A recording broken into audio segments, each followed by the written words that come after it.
Healthy life style ಚಾನಲ್ಗೆ ಸ್ವಾಗತ. ಇವತ್ತು ನಾನು ಕ್ಯಾರೆಟ್ ಚಪಾತಿ ಮಾಡ್ತಾ ಇದ್ದೀನಿ. ಇದು ಮಾಡೋಕ್ಕೆ ಫಸ್ಟು ಪಲ್ಯ ರೆಡಿ ಮಾಡ್ಕೋತಾ ಇದ್ದೀನಿ.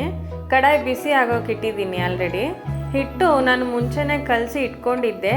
ಈಗ ಚೆನ್ನಾಗಿ ಮೇದಿಸ್ಕೊಂಡು ಈ ಸೈಜಲ್ಲಿ ಉಂಡೆ ಮಾಡ್ಕೋತಾ ಇದ್ದೀನಿ. ಕಡಾಯಿ ಬಿಸಿ ಆಗಿದೆ, ಎಣ್ಣೆ ಹಾಕೋತಾ ಇದ್ದೀನಿ. ವುಡ್ ಪ್ರೆಸ್ಡ್ ಆಯಿಲ್ ಯೂಸ್ ಮಾಡ್ತಾ ಇದ್ದೀನಿ ನಾನಿಲ್ಲಿ. ಈಗ ಎಣ್ಣೆ ಬಿಸಿ ಆಗಿದೆ, ಜೀರಿಗೆ ಮತ್ತು ಸಾಸಿವೆನ ಹಾಕ್ಕೊತಾ ಇದ್ದೀನಿ. ಅದು ಸ್ವಲ್ಪ ಫ್ರೈ ಆದಮೇಲೆ ಈ ಕಡೆ ಒಂದು ಈರುಳ್ಳಿ ಮತ್ತು ಒಂದು ಕ್ಯಾರೆಟ್ನ ನಾನು ಆಲ್ರೆಡಿ ಕಟ್ ಮಾಡಿ ಇಟ್ಕೊಂಡಿದ್ದೀನಿ. ಈಗ ಈರುಳ್ಳಿ ಹಾಕ್ಕೋತಾ ಇದ್ದೀನಿ.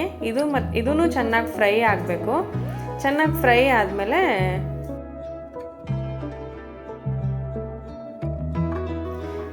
ಒಂದು ಸ್ಪೂನ್ ಸಾಲ್ಟು ಮತ್ತು ಒಂದು ಸ್ಪೂನ್ ಗ್ರೀನ್ ಚಿಲ್ಲಿ ಪೇಸ್ಟ್ ಹಾಕ್ತಾಯಿದ್ದೀನಿ. ಇದು ಚೆನ್ನಾಗಿ ಫ್ರೈ ಆಗಬೇಕು. ಮೆಣಸಿನ್ಕಾಯಿ ಘಾಟೆಲ್ಲ ಹೋಗಬೇಕು, ಆ ಥರ ಫ್ರೈ ಆಗಬೇಕು. ಈಗ ಉಂಡೆಗಳನ್ನ ಮಾಡಿ ಇಟ್ಕೊಂಡಿದ್ದೆ ಅಲ್ವಾ, ಅದನ್ನು ಸ್ವಲ್ಪ ಪ್ರೆಸ್ ಮಾಡಿಕೊಂಡು ಪೂರಿ ಸೈಜಲ್ಲಿ ಲಟ್ಟಿಸ್ಕೊಂಡು ಇಟ್ಕೋತಾ ಇದ್ದೀನಿ. ಇಲ್ಲಿ ಕ್ಯಾರೆಟ್ ಹಾಕೋತಾ ಇದ್ದೀನಿ. ಕ್ಯಾರೆಟ್ ಹಾಕ್ಕೊಂಡು ಸ್ವಲ್ಪ ವಾಟರ್ ಹಾಕ್ಬಿಟ್ಟು ಲಿಡ್ನ ಕ್ಲೋಸ್ ಮಾಡಿಬಿಟ್ಟು ಫ್ರೈ ಆಗೋಕ್ಕೆ ಬಿಡಬೇಕು. ಇದು ಫುಲ್ಲು ಡ್ರೈ ಆಗಬೇಕು. ತೇವ ಇದ್ದರೆ ಚಪಾತಿ ಸರಿಯಾಗಿ ಬರಲ್ಲ, ಕಿತ್ತೋಗ್ತಾ ಇರುತ್ತೆ. ಅದಕ್ಕೋಸ್ಕರ ಇದು ಪಲ್ಯ ರೆಡಿ ಆದಮೇಲೆ ತಣ್ಣಗಾಗಕ್ಕೆ ಬಿಡಬೇಕು. ತಣ್ಣಗಾದ್ಮೇಲೆ ಈ ಸೈಜಲ್ಲಿ ಉಂಡೆಗಳು ಮಾಡ್ಕೋಬೇಕು. ನಂತರ ಚಪಾತಿ ಮಾಡ್ಕೊಳ್ಳೋಣ. ಈಗ ಉಂಡೆಗಳೆಲ್ಲ ರೆಡಿ ಆಗಿದೆ. ಈಗ ಸ್ಟಫಿಂಗ್ ಮಾಡಬೇಕು. ಪೂರಿ ಸೈಜಲ್ಲಿ ನಾನು ಆಗಲೇ ಮಾಡಿಟ್ಕೊಂಡಿದ್ದೆ ಅಲ್ವಾ, ಅದರೊಳಗಡೆ ಪಲ್ಯ ಉಂಡೆ ಮಾಡಿಟ್ಕೊಂಡಿದ್ದೆ. ಅದನ್ನ ಇಟ್ಬಿಟ್ಟು ಸ್ಟಫಿಂಗ್ ಮಾಡಬೇಕು. ಎಕ್ಸ್ಟ್ರಾ ಹಿಟ್ಟಿದ್ರೆ ಅದನ್ನೆಲ್ಲ ರಿಮೂವ್ ಮಾಡ್ಬೋದು. ಎಲ್ಲ ಇದೇ ಥರ ರೆಡಿ ಮಾಡಿ ಇಟ್ಕೋತಾ ಇದ್ದೀನಿ. ನಂತರ ಈಗ ಚಪಾತಿ ಮಾಡ್ಕೊಳ್ಳೋಣ.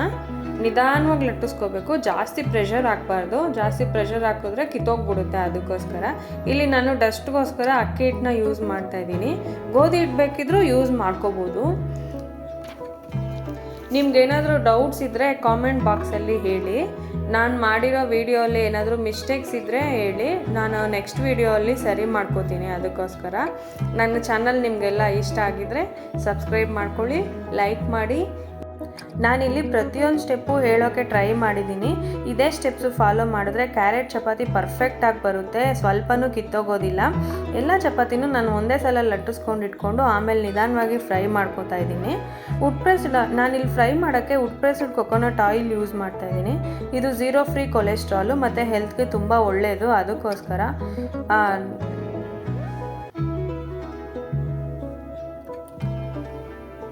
ನೀವು ಕೊಕೊನಟ್ ಆಯಿಲ್ ಇಲ್ಲ, ನಮಗೆ ಬಾಡಿಗೆ ಅಡ್ಜಸ್ಟ್ ಆಗಲ್ಲ ಅಂದರೆ ಗ್ರೌಂಡ್ನಟ್ ಆಯಿಲ್ ಸಹ ಯೂಸ್ ಮಾಡ್ಬೋದು. ಅದು ಸಹ ತುಂಬ ಒಳ್ಳೆಯದು. ಈಗ ಎಲ್ಲ ಲಟ್ಸಿದ್ದಾಗಿದೆ. ಚಪಾತಿ ಮಾಡ್ಕೊಳ್ಳೋಣ. ತವಾ ಬಿಸಿ ಆಗಿದೆ. ನಿಧಾನವಾಗಿ ಚಪಾತಿನ ತವಾ ಮೇಲೆ ಹಾಕೋತಾ ಇದ್ದೀನಿ. ಎರಡು ಕಡೆ ಆಯಿಲ್ ಅಪ್ಲೈ ಮಾಡಿ ಫ್ರೈ ಮಾಡ್ಕೋಬೇಕು. ಫ್ರೈ ಮಾಡಿಕೊಂಡು ಲಾಸ್ಟಲ್ಲಿ ಸ್ವಲ್ಪ ತುಪ್ಪ ಅಥವಾ ಬೆಣ್ಣೆ ಹಾಕ್ಕೊಳ್ಳಿ. ನಾನು ಇಲ್ಲಿ ತುಪ್ಪ ಹಾಕ್ಕೋತಾ ಇದ್ದೀನಿ. ಚಪಾತಿ ಸಾಫ್ಟ್ ಬರುತ್ತೆ ಮತ್ತು ಟೇಸ್ಟ್ ಚೆನ್ನಾಗಿರುತ್ತೆ. ಅದಕ್ಕೋಸ್ಕರ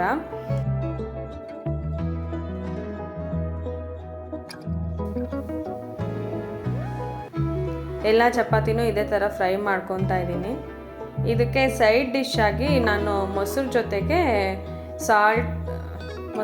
ಸಾಲ್ಟು, ರೆಡ್ ಚಿಲ್ಲಿ ಪೌಡರು, ಜೀರಾ ಪೌಡರು, ಧನಿಯಾ ಪೌಡರು ಮತ್ತು ಚಾಟ್ ಮಸಾಲ ಎಲ್ಲ ಮಿಕ್ಸ್ ಮಾಡಿ ಆಲ್ರೆಡಿ ಇಟ್ಕೊಂಡಿದ್ದೀನಿ ನಾನು. ಇದನ್ನು ಹಾಕ್ಕೋತಾ ಇದ್ದೀನಿ. ಮೊಸರು ತಿನ್ನಲ್ಲ ಅಂದರೆ ಉಪ್ಪಿನಕಾಯಿ ಸಹ ಹಾಕ್ಕೋಬೋದು. ಉಪ್ಪಿನಕಾಯಿಗೂ ಸಹ ತುಂಬ ಚೆನ್ನಾಗಿರುತ್ತೆ ಚಪಾತಿ, ಉಪ್ಪಿನಕಾಯಿ ಜೊತೆಗೂ. ಇದು ಕ್ಯಾರೆಟ್ ಚಪಾತಿ ಮಾಡೋ ಸ್ಟೆಪ್ಸು. ನೀವು ಮನೇಲಿ ಟ್ರೈ ಮಾಡಿ, ಎಂಜಾಯ್ ಮಾಡಿ.